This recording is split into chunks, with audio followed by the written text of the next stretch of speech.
ஆன்மீகத்தின் வழி நடக்கும் அன்பு சொந்தங்கள் அனைவருக்கும் வணக்கம். எல்லா அன்பு சொந்தங்களும் எப்படிங்க இருக்கீங்க? எல்லா வளமும் நலமும் பெற்று வாழ்வாங்கு வாழ இறைவனை வணங்கி இந்த வீடியோ பதிவை ஆரம்பிக்கலாங்க. இந்த வீடியோ பதிவுல தமிழ் மாதமான ஆடி மாதத்துடைய பலன்களை தாங்க முழுசா பார்த்து தெரிஞ்சுக்க போறோம். ஒவ்வொரு மாதத்திலையும் நமக்கு ஏதாவது ஒரு நல்ல மாற்றம் கிடைக்கும்ன்ற ஒரு தேடலோட தான் நமக்கு ஒவ்வொரு நாளும் தொடங்கும். அந்த வகையில இந்த ஆடி மாதம் அப்படிங்கிறது அது அம்மனுடைய அருள் பரிபூர்ணமா கிடைக்கக்கூடிய இந்த ஆடி மாதம் அப்படிங்கிறது நமக்கு பல திருப்பங்களை தரப்போகுது. நல்ல முன்னேற்றத்தை தரக்கூடிய மாதமா நிச்சயமா இருக்க போகுதுங்கிறத தெளிவா தெரிஞ்சுக்கோங்க. என்ன மேடம் சொல்றீங்க? எல்லாருக்கும் அப்படியே இருக்க போகுது. சில பேருக்கு சாதகமாவும் சில பேருக்கு பாதகமா தானே இருக்கும் அப்படின்னா உண்மைதாங்க.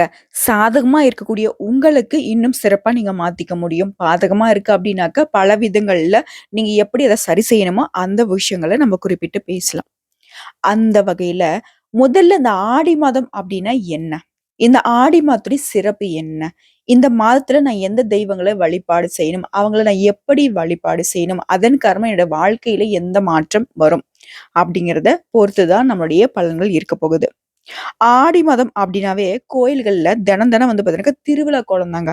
ஆடி மாதத்துல ஆடி மாத பிறப்பு, ஆடி செவ்வாய், ஆடி வெள்ளி, ஆடி ஞாயிறு, ஆடி பெருக்கு, ஆடி கிருத்திகை, ஆடி பூரம், ஆடி அமாவாசை, ஆடி பௌர்ணமி இப்படி எல்லா சிறப்புகளுக்கும் உரிய நாட்களும் இந்த ஆடி மாதத்துல இருக்கு இல்லையா? ஆடி மாதம் அம்மன் வழிபாட்டிற்கு ரொம்ப உகந்த மாதம். இந்த மாதத்தை பொறுத்த வரைக்கும் அம்மனுடைய அருளை பெறுவதற்கு நம்ம என்ன செய்வோம்? கூழ் வார்த்தல், நேர்த்திக்கடன் செலுத்துறது, பொங்கல் வச்சு வழிபாடு செய்யறது, மாவிளக்கு படைக்கிறது, பால் குடம் ஏந்தி வர்றது, தீ மிதிக்கிறது, இந்த மாதிரிலாம் ரொம்ப கடுமையான விரதம்லாம் மேற்கொண்டு நம்மளுடைய அம்மனுடைய அருளை பெறத்துக்கு நம்மளுடைய வழிபாடுகள் போகும். அது ஒரு புறம் இருக்கு. கோயில்கள் வந்து திருவிழாக்கான ஏற்பாடுகள்லாம் இருக்கும். அதெல்லாம் பார்த்தீங்கன்னாக்க எந்த ஒரு சின்ன சின்ன கிராமம் எடுத்துக்கிட்டாலும் இந்த மாதத்துல அம்மனுடைய வழிபாடு செஞ்சுக்கிட்டே இருப்பாங்க. முக்கியமா கிராம தேவதைகள்னு சொல்லுவோம் இல்லையா? காவல் தெய்வங்கள், கிராம தேவதைகள் இவங்களுக்கெல்லாம் வந்துட்டு கோலாகலமா திருவிழா எடுத்து கொண்டாடிட்டு இருப்போம். இந்த ஆடி மாதம் பிறந்ததுமே தட்சிணாயனம் அப்படிங்கிறது ஆரம்பமாகுது. இந்த மாதம் அப்படிங்கிறது புண்ணிய காலமா நம்ம கருத்துல கொள்வோங்க. முக்கியமா இந்த காலகட்டத்துல புனித நதிகள்ல நீராடுறது ரொம்ப விசேஷமானது. ஆடி மாதத்தை கணக்கிட்டு தாங்க பண்டிகைகளுடைய தொடக்கமே ஆரம்பமாகுது. ஆடி மாதம் முழுவதுமே கிராமப்புறத்துல காவல் தெய்வமா விளங்கக்கூடிய மாரியம்மனு, ஐயனாரு, மதுரவீரன், மாடசாமி, கருப்பணசாமி இந்த மாதிரியான கிராம தேவதைகளுக்கு பூஜைகளும் விழாக்களும் எடுப்பாங்க. நமக்கு எல்லாருக்கும் தெரிஞ்ச விஷயம் ஒண்ணு இருக்கு இல்லையா? அரியும் சிவனும் ஒண்ணு அப்படின்னு சொல்லுவோம் இல்லையா? அந்த தத்துவத்தை உலகத்துக்கு உணர்த்துறதுக்கு தான் இந்த விழாக்களே நடத்தப்படுதுங்க. ஆறு அப்படிங்கிறது தாங்க நம்ம மக்களுடைய நாடியாவே இருக்கு. அதனாலதாங்க ஆடி மாதத்துல புதுசா மழை பெஞ்சு வரக்கூடிய அந்த நீர்ல அந்த புனித நீர்ல நீராடி வழிபாடு செய்யறது அப்படிங்கிறது நம்ம முன்னோர்களால இப்ப வரைக்கும் நம்ம ஃபாலோ பண்ணிக்கிட்டு வர ஒரு விஷயம். மேலும் இன்னொரு சிறப்பு இந்த ஆடி மாதத்துக்கு இருக்குங்க. ஆடி மாதத்துல சிவனின் சக்தியை விட பார்வதி தேவியுடைய சக்தி வந்து அதிகமா இருக்குங்கிறது ஐதீகம். தமிழ் மாதங்கள்ல ஆடி மாதத்தில் தாங்க அதிகபட்சமா அம்மன் கோயில்கள்ல திருவிழா நடக்கும். இதனாலவே ஆடி மாதம் அப்படிங்கிறது அம்மன் பக்தர்களுக்கு ரொம்பவே விசேஷமான காலமா கருதப்படுது. இந்த ஆடி மாதத்துல நீங்க எப்படி வழிபாடு செய்யணும்னா, ஆடி செவ்வாய்க்கிழமைகள்ல கோயில்ல எலுமிச்சம் பழத்தால விளக்கேற்றி வழிபாடு செய்தீங்க அப்படின்னா கூடுதல் பலன் கிடைக்கும். ஆனா எலுமிச்சம் பழத்தை வந்து பாத்தீங்கன்னா வீடுகள்ல விளக்கேத்தி வழிபாடு செய்யக்கூடாதுங்க. அதுவே ஆடி மாதம் வளர்பிறை துவாதசி நாள்ல தொடங்கி கார்த்திகை மாதம் வளர்பிறை துவாதசி வரைக்கும் பெண்கள் வந்துட்டு துளசி மாடத்துக்கு பூஜை செய்து வந்தீங்க அப்படின்னா நினைச்சது நடைபெறும். வீட்டுல சகல செல்வங்களும் குவியும். ஆடி மாதத்தை பொறுத்த வரைக்கும் முத்து மாரியம்மனை மனமுருகி வழிபாடு செஞ்சீங்கன்னா திருஷ்டிகள் விலகி நன்மைகள் உண்டாகும். இந்த ஆண்டு அப்படிங்கிறது ஆடி மாதம் ஜூலை 17ஆம் தேதி புதன்கிழமையில தொடங்கி ஆகஸ்ட் மாதம் 16ஆம் தேதி வெள்ளிக்கிழமை நிறைவடைது. மேடம் இந்த ஆடி மாதம் அப்படிங்கிறது தெய்வ வழிபாட்டுக்கு அவ்வளோ நல்லதுன்னு சொல்றீங்க. ஒவ்வொரு நாளும் நம்ம வழிபாடு செஞ்சோம் அப்படின்னாக்க நிறைய நன்மைகள் நமக்கு உண்டாகும்னு சொல்றீங்க. ஆனா ஏன் இந்த மாதத்துல வந்து பாத்தீங்கன்னா திருமணம் இந்த மாதிரி சுப நிகழ்ச்சிகளை செய்யறதில்லன்னு கேட்டோம்னா, ஆடி மாதம் செய்யக்கூடிய வழிபாட்டு வந்து வாழ்க்கையை செழிக்க வைக்கும் அப்படிங்கிறது நம்பகமான ஒரு உண்மை. இந்த மாதத்துல திருமணம் இந்த மாதிரி நிகழ்ச்சிகளை வந்து நம்ம தவிர்த்துட்டு அம்மன் அருளை பெறலாம் அப்படின்னு சொல்லிட்டு அதற்கான வழிபாட்டுக்காக இந்த மாதத்தை வந்து நம்ம பயன்படுத்திக்கிட்டு இருக்கோம். அதை தவிர்த்து வேற எந்த ஒரு காரணமும் இல்லைங்க. ஏன் ஆடி மாசம் திருமணம் நடத்துறதுல அப்படின்னுட்டு சரிங்களா? தெளிவான ஒரு விளக்கம் தான். இந்த மாதம் முழுக்கவே நம்ம அம்மனுடைய அருளுக்கு, அதாவது தெய்வீக வழிபாட்டுக்கு பயன்படுத்திக்கிறோம். அவ்வளவுதான். சோ, இப்ப எல்லாருக்கும் புரிஞ்சிருக்கும். ஆடி மாதம்னா என்ன? அந்த மாதத்துல என்னென்ன சிறப்புகள் இருக்கு? அந்த காலகட்டத்துல நம்ம எப்படி வழிபாடு செய்யணும்? அந்த வழிபாடு நமக்கு எந்த மாதிரியான பலன்கள கொடுக்கும்? தெரிஞ்சுக்கிட்டீங்கன்னு நெனைக்கிறேன். பிடிச்சிருந்தா நம்ம வீடியோ தொடர்ந்து பாருங்க. பிடிக்கல அப்படின்னாக்கா ஸ்கிப் பண்ணிட்டு கூட உங்களுக்கு தேவையான இடங்கள்ல இருக்கக்கூடிய செய்திகள பார்த்து தெரிஞ்சுக்கோங்க. நல்லது நடக்கும், நல்லது மட்டுமே நடக்கணும்னு சொல்லி இந்த வீடியோ பதிவை தொடங்குறேன். ஆடி மாதத்துல திருக்கணித பஞ்சாங்கத்தை வச்சு பார்க்கிறப்போ சரி, நவகிரகங்களோட சஞ்சாரத்தை வச்சு பார்க்கிறப்போ சரி, காலபுருஷ தத்துவத்துடைய 8வது ராசியாக வலம் வரக்கூடிய விருச்சிக ராசி அன்பர்களே. விருச்சிக ராசி தேலா பேசுறத பாரு, அவன் கொஞ்சமாச்சும் மனுஷன் மாதிரி பேசுறானா? ஆனா இவங்க பேசுறது உண்மையா பேசியிருப்பாங்க. இவங்களோட பேச்சு தோரணை பாத்தீங்கன்னா கொஞ்சம் தடிமனா வரும். சாப்பிட்டியா அப்படின்னு அதட்டுற மாதிரி இருக்கும். பட் அவங்க பாத்தீங்கன்னா அவங்க மனசளவு பாத்தீங்கன்னாக்கா சாப்பிட்டீங்களா அப்படின்னு தான் கேட்டிருப்பாங்க. ஒரு சிலர் பாத்தீங்கன்னாக்கா வருத்தப்படுறது கூட பாத்தீங்கன்னாக்கா சந்தோஷமா இருக்கிற மாதிரி தெரியும். அந்த மாதிரி ஒரு தோற்றம் கொண்டவங்க தான் இந்த விருச்சிக ராசிக்காரங்க. எவ்வளவோ அசிங்கப்பட்டு அவமானப்பட்டாச்சு. ஆனா இவங்களுக்கு இருக்கக்கூடிய பிளஸ் என்ன தெரியுமா? ஆமா, ஒரு அளவுக்கு மீறி யாராச்சும் பேசினாங்கனாக்கா ஆமா அப்படிதான், என்ன பண்ண முடியும் உன்னால அப்படின்ட்டு போயிடுவாங்க. பொதுவா இவங்களுடைய குணம் என்ன தெரியுங்களா? இவங்களுடைய பாசத்தை வெளிக்காட்ட தெரியாது. இவங்க பாட்டுக்கு இருப்பாங்க. ஆனா மத்தவங்களுடைய தேவைகள் இவங்க கிட்ட வாய் திறந்து கேட்டா மட்டும் தாங்க செய்வாங்க. இவங்க புரிஞ்சுகிட்டு செய்யறதோ, ரொமான்ஸ் பண்றதோ இந்த மாதிரி ஒரு கேரக்டர் அப்படிங்கிறது விருச்சிக ராசிக்கு சுத்தமா கிடையாது. ஆனா தன்னைய பாதிச்சவங்கள பாத்தீங்கன்னாக்கா பாதிக்கப்படுத்தணும்னு நினைப்பாங்க. பட் செய்ய மாட்டாங்க. இவங்களுக்கு அந்த அளவுக்கு தைரியம்லாம் கிடையாது. பார்க்கறதுக்குன்னு தாட் போட் தஞ்சாவூர்ன்னு எகுறுவாங்க. பட் மனசளவுலயும் சரி, இவங்களோட செயல்பாடுகளும் சரி, அந்த ஒரு வன்மம் அப்படிங்கிறது கண்டிப்பா இருக்காது. பேசுறது அந்த செகண்ட் மட்டும் பேசிட்டு அப்படியே மூவ் ஆன் பண்ணி போயிடுவாங்க. இந்த விஷயம் உண்மைன்னு கமெண்ட் பாக்ஸ்ல நிச்சயம் பதிவிடுங்க. முக்கியமா இவங்கள புரிஞ்சுக்கிறதுக்கு இந்த உலகத்துல யாருமே இல்லைங்க. இவங்களுக்கு ரொம்ப பிடிச்ச கடவுளும் பார்த்தீங்கன்னாக்கா சிவபெருமானா வச்சிருப்பீங்க. அப்புறம் முருகப்பெருமானா வச்சிருப்பீங்க. அப்புறம் சொல்லணும்னா, ஐயப்பன் சுவாமிய வழிபாடு செய்யுங்க. இந்த 3 தெய்வங்களும் பார்த்தீங்கன்னா, உங்களுக்கு ரொம்ப பிடித்தமான தெய்வமா இருக்கும். இந்த விஷயம் உண்மை நினைச்சாலும் நிச்சயமா கமெண்ட் பாக்ஸ்ல பதிவிடுங்க. முக்கியமா உங்களுடைய தோற்றத்தினாலயும், உங்களுடைய பேச்சினாலயும், உங்களுடைய நடவடிக்கைகளும் மத்தவங்களுக்கு எப்படி இருக்கும் தெரியுமா? தலகணம் புடிச்சவனுக்கு தலகணம் புடிச்சவன்டா இவன். இவங்ககிட்டலாம் மனுஷன் பேசுவானா? இவங்ககிட்டலாம் எப்படிதான் ஒருத்தங்க வாழ்வாங்களோ தெரியல அப்படின்லாம் யோசிப்பாங்க. முக்கியமா பெத்தவங்களையும் இவங்க ஒதுக்கி வச்சிருப்பாங்க. இந்த விஷயம் உண்மை நினைச்சா நிச்சயமா கமெண்ட் பாக்ஸ்ல பதிவிடுங்க.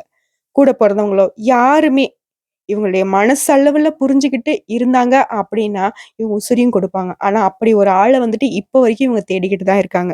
சில சமயம் பார்த்தீங்கன்னா, நம்ம பேசுறது தான் தப்பு போல, நம்மளே தப்பு போலன்னு நெனச்சுட்டு ரொம்ப வருத்தப்பட்டு அழுதுட்டு இருந்திருப்பீங்க. அதெல்லாம் வேண்டாம். நீங்க கரெக்ட்டா தான் இருக்கீங்க. பேசுறத மட்டும் கொஞ்சம் எப்படி தெரியுமா பேசணும்? சரியான முறைப்படி பேசுங்க. மேடம் நீங்களும் இப்படி சொல்றீங்களா? அப்படின்னா, அப்படி கிடையாதுங்க. உங்களுக்கு மனசுல பட்டத வெளிப்படையா பேசுங்க. கொஞ்சம் டைம் எடுத்து உங்களுடைய மனசுல இருக்கக்கூடிய கருத்துக்கள வெளிப்படுத்த பாருங்க. அவங்க புரிஞ்சுக்கல அப்படின்னா விட்டுட்டு போனீங்க அப்படின்னாக்கா, அப்ப நீங்க தப்ப ஒத்துக்கிறதா தான் அர்த்தமாகிடுது. ஸோ என் மேல தப்பில்ல அப்படிங்கிறத ப்ரூவ் பண்றதுக்கு ஒரு பாயிண்ட் நீங்க யூஸ் பண்ணி தாங்க ஆகணும். அது "ஏய் நீ புரிஞ்சுக்கிட்டா புரிஞ்சுக்கிட்டா போ" அப்படின்னு போறது பார்த்தீங்கன்னாக்கா, ஒரு சில இடங்கள்ல சரிப்பட்டு வருமே தவிர்த்து, எல்லா இடங்கள்லயும் அப்படியே இருந்தீங்க அப்படின்னாக்கா, வாழ்க்கையில ரொம்ப கஷ்டப்படுவீங்க. நெறைய உறவுகள இழந்துருவீங்க. புரியுதுங்களா? புரிஞ்சுக்கிறவங்களுக்கும் சரி, புரியாதவங்களுக்கும் சரி, உங்கள நீங்க வெளிப்படுத்த வேண்டியது ரொம்ப அவசியமா பார்க்கப்படுது. அந்த வகையிலே நெறைய விஷயங்கள இழந்திருப்பீங்க. நெறைய துரோகங்கள தாங்கி வந்திருக்கீங்க. பண விஷயத்துல பல இழப்புகள பார்த்திருப்பீங்க. போனது போகட்டும். இனி வரும் காலமாவது நமக்கு சரியா இருக்கணும்னு நினைச்சீங்கன்னாக்கா, இந்த ஆடி மாதத்த உங்களுக்கு அற்புதமான மாதமா கடவுள் கொடுத்திருக்காங்க. பயன்படுத்திக்கோங்க. இந்த ஆடி மாதம் அப்படிங்கிறது நம்முடைய விருச்சிக ராசிக்கு போர் குணம் கொண்ட செவ்வாய் பகவானை, அதாவது பூமிக்கு சொந்தக்காரனாக இவர்தாங்க. இவரை ராசி அதிபதியாக கொண்ட விருச்சிக ராசி அன்பர்களே. இந்த மாசத்த பொறுத்தவரைக்கும் சொந்தமா தொழில் நடத்திக்கிட்டு இருக்கீங்க அப்படின்னா, மின்சார தட்டுப்பாட்டால தொழில் உற்பத்தியில கொஞ்சம் சுணக்கம் ஏற்படுறதுக்கு வாய்ப்பு இருக்கு. இதனால ஜெனரேட்டர் இந்த மாரி கருவிகள பொருத்துவது உங்களுடைய வியாபாரத்துக்கு ரொம்ப நல்லதுங்க. இப்படி எதிர்காலத்துக்கும் ரொம்ப நல்லது. முக்கியமா வியாபாரத்துல கடுமையான போக்க கையாளாதீங்க. கஸ்டமரே வராங்க, கொஞ்சம் விலைய குறைச்சு குடுங்கன்னு கேட்கறாங்க. இல்ல கொஞ்சம் கூடுதலான ஆ குவான்டிட்டில பொருள கேட்கறாங்க. இல்ல கொஞ்சம் அவங்க பார்த்தீங்கன்னாக்கா, அங்க கம்மி குடுக்குறாங்க, இங்க கம்மி குடுக்குறாங்க. அந்த மாரி கஸ்டமருடைய சர்வீஸ பார்த்தீங்கன்னாக்கா, அவங்க ஏதோ ஒண்ணு சொல்றாங்க அப்படின்னாக்கா, அதுக்கு எடுத்தெறிஞ்சு பேசுறதோ, இல்ல ரூடா பேசுறதோ எதுவும் வேண்டாம். கொஞ்சம் அமைதியா இருங்க. அவங்க பேசுறத கேட்டுட்டு அதுக்கு ஆ அதெல்லாம் இல்லைங்க. இதுதான் இருக்குது. இதான் எடுத்துட்டு போங்க அப்படின்னு சொல்றத தவிர்த்து, இல்லைங்கண்ணா அவ்வளோலாம் வராது. உங்களுக்கே தெரியாது என்னண்ணா இவ்வளோ நாளா நம்ம வியாபாரம் பண்ணிட்டு இருக்கோம். அப்படி வந்துச்சுன்னா நான் குடுத்துற போறேன். உங்களுக்கு இல்லாமலா? இவ்வளவு நாளா பழகிட்டு இருக்கோம், தாயா புள்ளையா பழகிட்டு இருக்கோம், உங்களுக்கு பண்ணாம யாருக்கு நான் பண்ண போறேன். இப்படி ஒரு பேச்சு தான் வியாபாரத்துக்கு யூஸ் ஆகும். ஆனா விருச்சிக ராசிக்கு இந்த இடம் தாங்க தடுமாற்றம். இந்த பாசமா பேசுறது, கனிவா பேசுறது, பண்பி பேசுறது, பதுங்கி பேசுறதெல்லாம் சுத்தமா வராது. இதனாலவே வெட்டு 1 துண்டு 2 இவங்களுடைய பாஷையே அவ்வளவுதான். என்னது சொல்லுவாங்களே, ஏதோ விளையாட்டு கூட சொல்லுவாங்க. "ஏக் தோன் துக்கடா" அப்படின்னுவாங்களே, அந்த கணக்கு தான். ஆனா, அத வந்து நீங்க எல்லா இடத்துலயும் பயன்படுத்துறது கொஞ்சம் தவிர்த்துடுங்க. நீங்க வந்து நான் கரெக்ட்டா இருக்கேன் அப்படின்னு சொல்லிட்டுறீங்க. நீங்க கரெக்ட்டா தான் இருக்கீங்க. யாரும் உங்களுக்கு குத்தம், குறை சொல்லல. பட் கொஞ்சம் வந்துட்டு நிதானத்தையும், பேச்சுல கொஞ்சம் தன்மையும் பயன்படுத்தினீங்க அப்படின்னாக்கா, உங்களுடைய உயர்வு அப்படிங்கிறது வேற லெவல்ல இருக்கும். ஓகேங்களா? ஸோ முக்கியமா மத்தவங்க கிட்ட பேசுறப்போ, உங்க பேச்சுக்கள்ல கொஞ்சம் மென்மைய புகுத்திக்கோங்க. அடுத்தா லாபத்துக்காக குறுக்கு வழியில இறங்காதீங்க. ட்ரை பண்ணுவாங்க இந்த விருச்சிக ராசிக்காரங்களுக்கு சுத்தமா சுட்டு போட்டாலும் வராதுங்க. இருந்தாலும் அவன் பண்ணியிருக்கானே! நம்மளும் செஞ்சு பார்க்கலாமே! அப்படின்னு இறங்குவீங்க. அது உங்களுக்கு ஆபத்துல போயிடும். அதாவது திருட்டுத்தனம் பண்றதுக்குன்னு ஒரு தகுதி இருக்கு. அது உங்களுக்கு சுத்தமா இல்ல. தயவு செஞ்சு அந்த மாரி விஷயத்துல இறங்கிடாதீங்க. அப்படி தப்பி தவறி இறங்கிட்டீங்க அப்படின்னா, அது உங்களுக்கு இப்ப இருக்கக்கூடிய ஒரு 10 படியில இருக்கீங்கன்னு வச்சுக்கோங்க, வாழ்க்கையோட முன்னேற்றம். அப்படியே கொண்டு வந்து 0ல நிறுத்திரும்.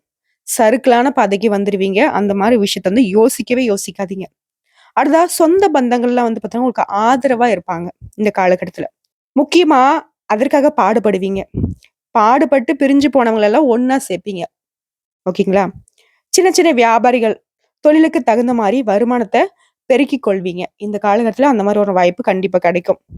எதிர்பாராத வகையில சில இடங்கள்ல இருந்து உங்களுக்கு உதவி கிடைக்குங்க. நீங்களே எதிர்பார்த்திருக்க மாட்டீங்க. நம்ம உதவின்னு கேட்டு போனாக்க எங்க கதவ தொறக்குறாங்க, இருக்கிற ஜன்னலையும் சேர்த்து சாத்துறாங்க அப்படின்லாம் நீங்க யோசிச்சுட்டு இருந்தீங்களா? அப்படி நீங்க எதிர்பார்க்காத விதத்துல உங்களுக்கு உதவி தேடி வரும். நீங்களே ஆச்சரியப்படக்கூடிய அளவுக்கு இருக்கும். முக்கியம் உங்கள பொறுத்தவரைக்கும் முடிஞ்சது அப்படின்னாக்க, பழனி மலையில வீற்றிருக்கக்கூடிய தண்டாயுதபாணியை வழிபாடு செய்ய செல்வம் செழிக்கும். போய் விழுந்துருங்க. தண்டாயுதபாணிகிட்டயே விழுந்துருங்க. "முருகா! நீயே எனக்கு தொண. என்னோட கஷ்டம், நஷ்டம் எல்லாம் நீயே ஏத்துக்கோ. என்னைய வந்துட்டு கை தூக்கி விடு" அப்படின்னு கால்ல விழுந்துருங்க. அப்படி நீங்க விழுகுறப்போ, உங்களுடைய கஷ்டங்களையும், நஷ்டங்களையும் அவர் தீர்த்துட்டு, "போ தம்பி! உனக்கு இனிமேக்கு எந்த ஒரு பிரச்சனையும் வராது. நான் பார்த்துக்கிறேன்" அப்படின்ற அளவுக்கு உங்க மனசுக்கு ஒரு நிறைவ குடுத்து அனுப்பிச்சு வைப்பார். எப்பவுமே விருச்சிக ராசிக்காரங்களே, தப்பி தவறி கூட முருகப்பெருமானோட வழிபாட்ட கைவிட்டுடாதீங்க. இவர வந்து உங்களுக்கு ரொம்ப, ரொம்ப பக்கபலமா நிக்கக்கூடிய கடவுள். உங்கள சோதிப்பாரே தவிர்த்து, ஒரு நாளும் உங்க சோதனையில விட்டுட்டு போக மாட்டாரு. நீங்களே நெனச்சு பாருங்க. இப்போ இந்த காலகட்டம் அப்படிங்கிறது ரொம்ப கஷ்டமான காலகட்டத்துல வந்துட்டு இறங்கி பள்ளம், மேடு, உருண்டு பொரண்டு ரொம்ப கஷ்டப்பட்டுருப்பீங்க. ஆனா, இன்னைக்கு நீங்க நிக்கக்கூடிய இடம், நீங்க விடக்கூடிய மூச்சு அப்படிங்கிறது நிம்மதியா இருக்கும். அதுக்கு துணையே இவரு தான் காரணமா இருப்பார். படாத கஷ்டம் பட்டுருப்பீங்க. லாஸ்ட்டா ஒரு வருஷம்லாம் அப்படி பார்த்தீங்கன்னாக்க, செத்துடலாம் போலலாம் யோசிச்சிருப்பீங்க. அதுக்கு எல்லாத்துக்கும் அருமருந்தா இவர் வந்து நின்னுருப்பாரு. உண்மை நினைச்சுட்டு நிச்சயமா கமெண்ட் பாக்ஸ்ல பதிவிடுங்க. இப்படிப்பட்ட உங்களுக்கு இந்த ஆடி மாதம் அப்படிங்கிறது நிச்சயமா அந்த ஆறுமுகனுடைய அருளாசியினால நல்ல விதமா அமையப்போகுது. பயன்படுத்திக்கோங்க. இப்ப வரைக்கும் பார்த்தது பொது பலன்கள். இப்ப நட்சத்திர பலன்கள நான் சொன்னேன் அப்படின்னாக்கா, உங்களுக்கு கூடுதல் விவரங்களா இருக்கும். ஸோ அந்த வகையில விருச்சிகம் நட்சத்திரத்துல விசாகம் 4ஆம் பாதம். தைரியமும், வீரியத்துடன் நெனச்சத சாதிச்சு காட்டணும். அப்படின்னு இருக்கக்கூடிய உங்களுக்கு இந்த ஆடி மாதம் அப்படிங்கிறது யோகமான மாதமா இருக்கு. 12 ஆண்டுகளுக்கு பிறகு உங்க ராசியில சப்தமஸ்தானத்திற்கு சஞ்சரிக்கூடிய குருவால இதுவரைக்கும் உங்ககிட்ட இருந்த சங்கடங்கள் காணாம போகும். உங்க ராசிநாதனும் குருவோட இணைந்து குரு மங்கள யோகத்தை உண்டாக்கி இருக்கிறதுனால உங்க வாழ்க்கையில நீங்க எதிர்பார்த்த வளர்ச்சியை இப்ப அடைய போறீங்க. குடும்பத்துல சுப நிகழ்ச்சிகள் நடக்கும். திருமண வயதுல இருக்கக்கூடிய அன்பர்களுக்கு வரன் அமையும். வாழ்க்கை துணையை இழந்தவர்களுக்கு மறுமணம் கூடி வரும். புதிய தொழில் தொடங்கக்கூடிய உங்களோட முயற்சிகள் நிறைவேறும். பணியாளர்கள் உங்களுக்கு ரொம்பவே ஒத்துழைப்பா இருப்பாங்க. தேங்கியிருந்த தொழில்ல மாற்றம் ஏற்பட போகுது. உற்பத்தியும், லாபமும் அதிகரிக்க போகுது. லாபம் அப்படிங்கிறது பல வழிகள்ல அதிகரிக்குங்க. உத்தியோக பணிகள்ல இருக்கீங்களா? சொந்தமா தொழில் செய்யக்கூடியவங்களுக்கு, வியாபாரம் செய்றவங்களுக்கு, இந்த மாதிரி இருக்கக்கூடிய அன்பர்களுக்கு உங்களுடைய விருப்பங்கள் எல்லாமே பூர்த்தியாகுங்க. செல்வமும், செல்வாக்கும் அதிகரிக்க போகுது. எதிர்காலத்துக்கு உரிய பாதை தெரியுங்க. சுகஸ்தானமான 4ஆம் இடத்துல சஞ்சரிக்கிறதுடன் தன்னுடைய 10ஆம் பார்வையால ராசியும் பார்க்கிறதுனால, உடல்நிலையிலயும் பாதிப்பு கொடுத்துட்டு இருந்த இந்த சனி பகவான் இப்ப வக்ரகதியில இருக்கிறதுனால, அந்த நோயிலிருந்து நிவாரணம் கிடைக்குங்க. ஆரோக்கியம் அப்படிங்கிறது சீராகும். உங்களுடைய அலைச்சல்கள் குறையும். குடும்பத்துல இருந்து வந்த பிரச்சனைகளுக்கு ஒரு முடிவு கிடைக்குங்க. ஒரு சிலருக்கு புதுசா சொத்து சேருங்க. நீங்க ஈடுபடக்கூடிய செயல்கள்ல வெற்றி உண்டாகும். மாணவர்கள பொறுத்தவரைக்கும் படிப்புல கூடுதல் கவனம் செலுத்துவது ரொம்பவே அவசியங்க. உங்கள பொறுத்தவரைக்கும் சந்திராஷ்டமம் அப்படின்னு கேட்டினாக்கா ஆகஸ்ட் 1ஆம் தேதிங்க. அந்த நாள்ல எங்கும் கவனம், எதிலும் கவனம். மேலும் அதிர்ஷ்டமான நாளுன்னு கேட்டினாக்கா ஜூலை மாதம் 21, 27, 30 மற்றும் ஆகஸ்ட் மாதம் 3ஆம் தேதி, 9ஆம் தேதி, 12ஆம் தேதி. இந்த நாட்கள சுப நிகழ்ச்சிகள செய்ய பயன்படுத்திக்கோங்க. உங்கள பொறுத்தவரைக்கும் ஆலங்குடியில வீற்றிருக்கக்கூடிய குரு பகவானை வழிபாடு செய்ய உங்களுடைய முயற்சிகள் எல்லாமே வெற்றியாக மாற்றிக் கொடுப்பார். இதுதாங்க உங்களுடைய நட்சத்திர பரிகாரம்.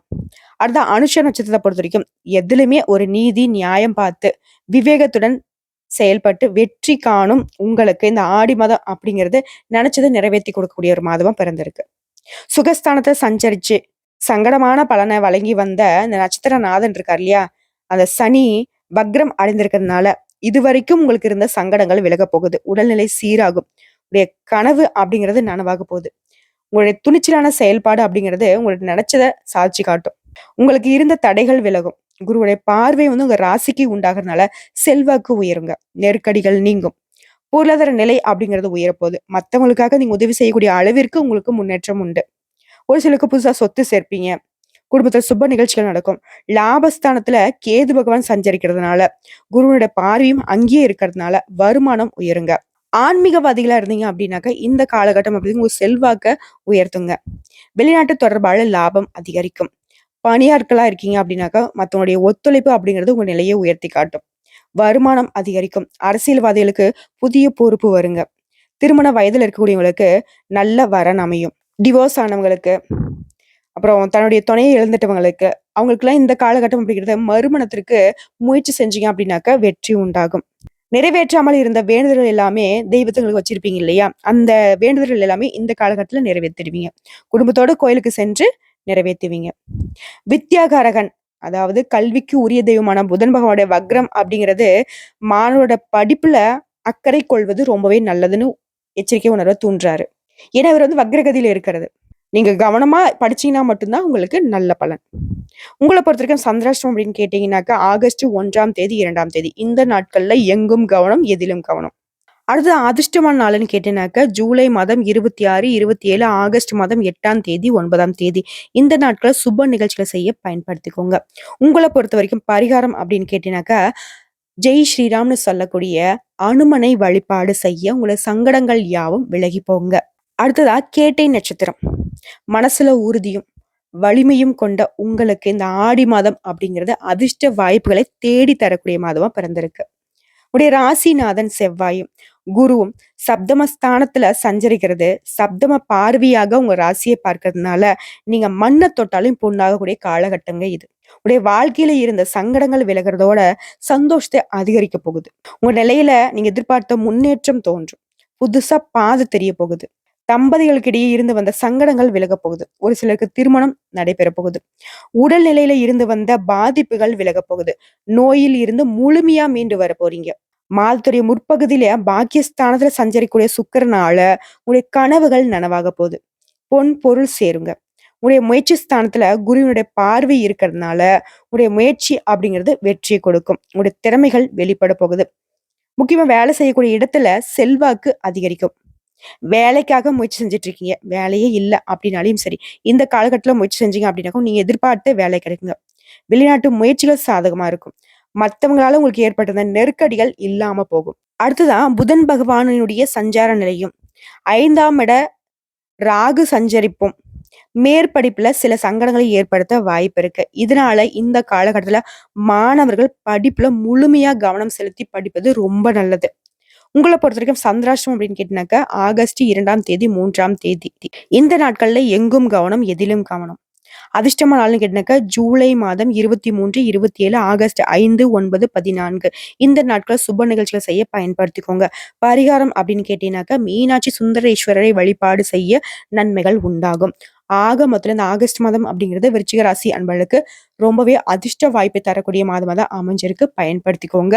அனுதினமும் முருகப்பெருமானுடைய வழிபாடு உங்களுக்கு பல விதங்கள்ல பலன்களை அள்ளி தரப்போகுது. வாழ்க வளமுடன்.